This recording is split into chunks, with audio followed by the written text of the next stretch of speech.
have a blue wig that you just think does not look enough like a beetle, and you would like to fix that by adding the weirdest beetle shell ribbons to it? Of course you do. Let's get going. There are infinite ways you can make these. 3 that I know of. The 3 ways that I know of are you can use ribbon and you can starch it. I haven't tried this, but it works for some people.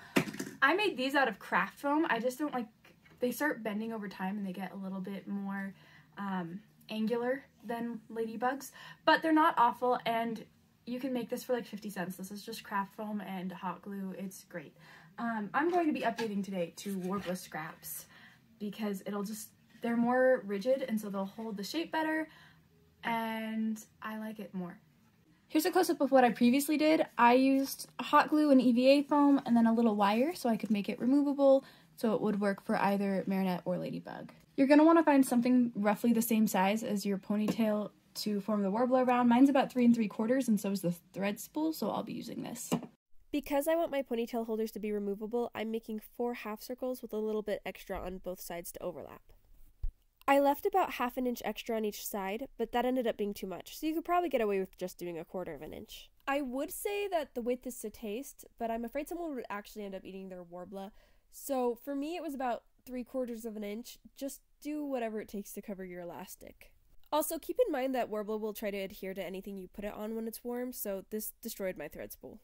I like my ribbons to have a slight taper to them, so I start with the top being the same size as the elastic cover, and then the bottom flares out just a little bit, about 1/2 inch overall. I like to eyeball a little bit of an angle at the bottom, just to make it look a little more like a ribbon and less flat. Then I used the first ribbon as a pattern for my second ribbon so that they would both be symmetrical. Finding the right curve for the ribbons can be kind of tricky. If you have a piece of wire, I would use that. I tried using the measuring tape and it didn't really work, so I just kind of fudged the line over and over until it looked like it lined up well enough. Then I just lined my Worbla up along the curve I had made. This is a little trickier than wrapping it around something because you have to play with it on and off constantly to get it to stand up straight. I also recommend not getting the Worbla all the way warm because it'll get too soft. I may have sort of ignored my pattern and over-curved them, so this is the redemption arc. Once I was satisfied with the shape of the ribbons, I cut out 2 pieces of wire about 4 inches long. These don't have to be perfect because they're really just giving you something that you can stick inside the ponytail. It also gives you an excuse to put your years of twist tie experience to use. Because metal is a conductor and I don't enjoy getting burned, I put the hot glue on the plate and then dipped the wire into it so that it wouldn't be quite as hot. I used small pieces of excess Worbla from earlier to cover up these ends just to make them a little bit prettier and also more stable. Then because my ponytail covers had way more overlap than necessary, I marked them where I wanted to cut and cut them accordingly.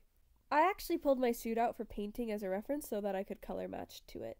For me, this basically meant just toning it down a little bit with black so it was more of a natural ladybug red rather than a glowing disco ball dollar store red. But hey, if dollar store disco ladybug is your thing, I'm not gonna judge. You painted the red you want to paint it. Mine ended up needing 2 coats of paint. I also painted the inside just for good measure because I didn't want any naked Worbla showing. This doesn't matter as much on the inside of the ponytail covers, but make sure you paint the inside of the long ribbons because it will be apparent if you don't. I got stick-on Velcro from a local craft store and then cut it to the size I needed. It technically said it was for fabric, but it'll work for this too.